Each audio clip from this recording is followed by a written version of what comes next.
Tania Perek V6 Et cependant, à propos de ceci, il faut faire savoir un grand principe. Car, tout comme une victoire pour vaincre une chose matérielle, comme par exemple deux hommes qui luttent l'un avec l'autre pour faire tomber l'un l'autre, voici que si l'un est dans la paresse et la lourdeur, il sera vaincu facilement et tombera, même s'il est plus vaillant que son ami. Ainsi véritablement dans la victoire sur le penchant, il est impossible de le vaincre avec paresse et lourdeur, qui découle de la tristesse et de l'obstruction du cœur comme une pierre, sinon par la diligence qui découle de la joie et de l'ouverture du cœur et de sa pureté, de tout soupçon d'inquiétude et de tristesse au monde. Et ce qui est écrit: dans toute tristesse il y aura un profit. L'explication est qu'il y aura un certain avantage et une élévation de cela.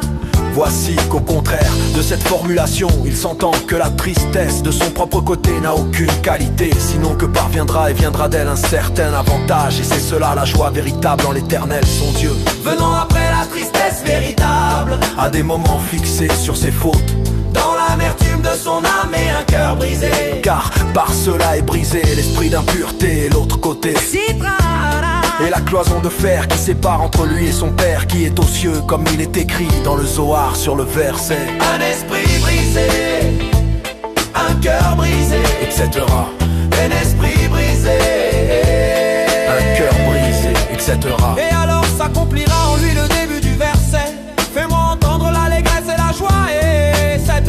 Rends-moi l'allégresse de ton salut et qu'un esprit de noblesse me soutienne. Et c'est la raison simple de l'institution du Harizal de dire ce psaume après la prière de minuit avant l'étude, afin d'étudier avec une joie véritable en l'éternel, venant après la tristesse.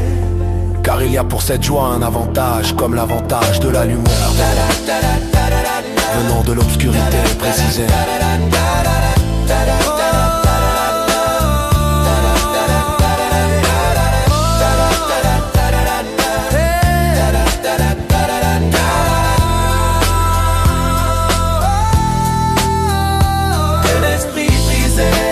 Comme il est écrit dans le Zohar sur le verset: un esprit brisé, et j'ai vu qu'il y a un avantage à la sagesse sur la folie, un esprit brisé, comme l'avantage de la lumière et etc. Regarde là-bas, et cela suffit à celui qui comprend.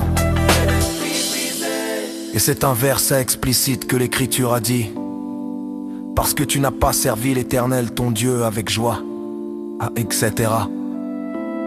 Et est connu de tout l'explication du Harizal sur ce verset.